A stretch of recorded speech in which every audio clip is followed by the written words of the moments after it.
السلام علیکم ورحمۃ اللہ وبرکاتہ۔ بسم اللہ، الحمد للہ والصلاة والسلام علی رسول اللہ وعلی آلہ وصحبہ ومن والاه۔ محترم ناظرین، حمد و صلوات کے بعد آج جو باتیں میں آپ کے سامنے رکھنا چاہتا ہوں اللہ کی توفیق سے، وہ مال کا ایک تہائی حصہ یا پیداوار کا ایک تہائی حصہ اللہ کی راہ میں خرچ کرنے، اللہ کی راہ میں صدقہ و خیرات کرنے کی فضیلت کے بارے میں۔ کیونکہ اس دنیا میں انسان جو کچھ بھی اللہ کی راہ میں صدقہ کرتا ہے، جو کچھ بھی اللہ کی راہ میں خرچ کرتا ہے، حقیقت میں وہی اس کا اصلی مال ہے۔ اور جو کچھ چھوڑ جاتا ہے، جو کچھ جمع کر کے مرنے کے بعد وارثین کے لیے چھوڑ جاتا ہے، وہ اس کا حقیقی مال نہیں ہے۔ اور پیداوار کے تعلق سے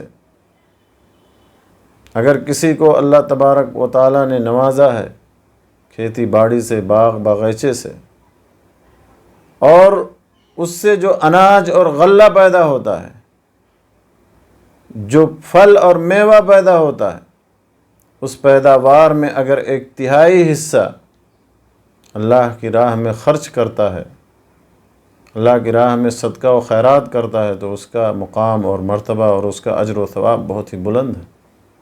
اور اس سلسلے میں ایک بہت ہی دلچسپ واقعہ جسے امام مسلم رحمہ اللہ نے اپنی صحیح میں روایت کیا، اور اس حدیث کے راوی مشہور معروف جلیل القدر صحابی حضرت ابو ہریرہ رضی اللہ تعالیٰ عنہ کہتے ہیں کہ رسول اللہ صلی اللہ علیہ وسلم نے ارشاد فرمایا: بین رجل بفلاة من الارض فسمع صوتا في سحابة اسق حديقة فلان فتنحى ذلك السحاب فأفرغ ماءه في حرة فإذا شرجة من تلك الشراج قد استوعبت ذلك الماء كله فتتبأ الماء فإذا رجل قائم في حديقته يحول الماء بمسحاته فقال له: يا عبد الله ما اسمك؟ قال: فلان، للاسم الذي سمع في السحابة. فقال له: يا عبد الله لما سألتني عن اسمي إلى آخر الحديث۔ لمبی حدیث ہے۔ اللہ کے حبیب صلی اللہ علیہ وسلم نے فرمایا کہ ایک آدمی ایک چٹیل میدان میں چل رہا تھا کہ اس نے بادل سے ایک آواز سنی۔ بادل کو ایک حکم ہوا کہ فلاں کے باغ کو سیراب کر دو، تو وہ بادل ایک پہاڑی پر جا کر خوب برسا، اور پانی ایک نالی میں جمع ہو کر کے ایک طرف بہنے لگا۔ وہ آدمی بھی اس پانی کے ساتھ ہو لیا، اس پانی کے پیچھے چلنے لگا، تو دیکھتا ہے کہ ایک آدمی اپنے باغیچے میں کھڑے ہو کر کے بیلچے سے پانی ادھر ادھر کر رہا ہے۔ اس آدمی نے پوچھا: اے اللہ کے بندے، تمہارا نام کیا ہے؟ تو اس شخص نے، اس بزرگ نے وہی نام بتایا جو اس نے بادل سے سنا تھا۔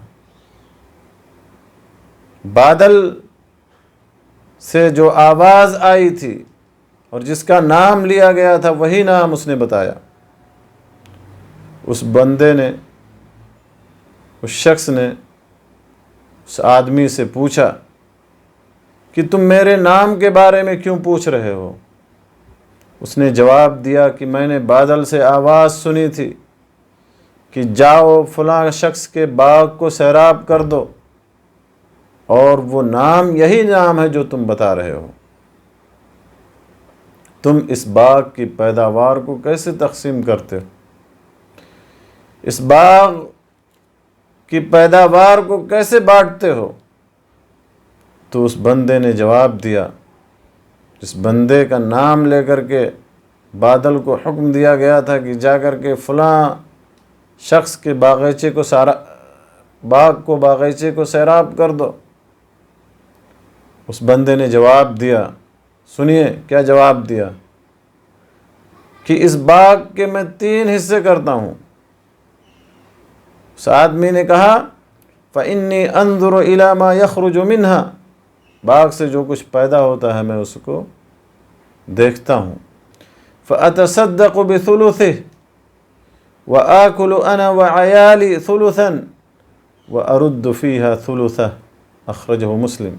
اس شخص نے کہا کہ جو کچھ پیدا ہوتا ہے میں اسے دیکھتا ہوں اور اس کے 3 حصے کرتا ہوں. ایک حصہ صدقہ کر دیتا ہوں اللہ کی راہ میں، اور دوسرا حصہ خود کھاتا ہوں اور میرے بچے اور بیوی بچے کھاتے ہیں، اور تیسرا حصہ اسی میں پھر واپس لوٹا دیتا ہوں، یعنی باغ کے اوپر خرچ کرتا ہوں. تو میرے دوستو، آپ نے یہ واقعہ سنا، صحیح مسلم کے حوالے سے یہ واقعہ جو آپ کے سامنے نبی صلی اللہ علیہ وسلم نے بیان کیا کہ ایسا شخص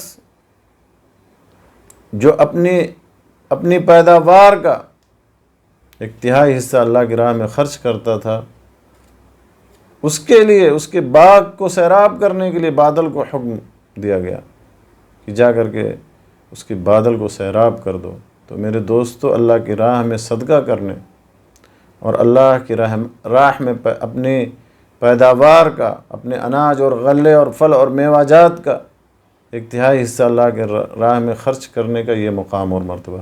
اللہ تبارک و تعالیٰ سے دعا ہے کہ اللہ تعالیٰ ہمیں بھی دل کھول کر اللہ کی راہ میں خرچ کرنے کی توفیق بخشے، اور دل کھول کر اللہ کی راہ میں صدقہ و خیرات کرنے کی اللہ تعالیٰ ہمیں توفیق بخشے. آمین. وآخر دعوانا الحمدللہ رب العالمین، وصلی اللہ علی نبینا محمد وعلی آلہ وصحبہ اجمعین.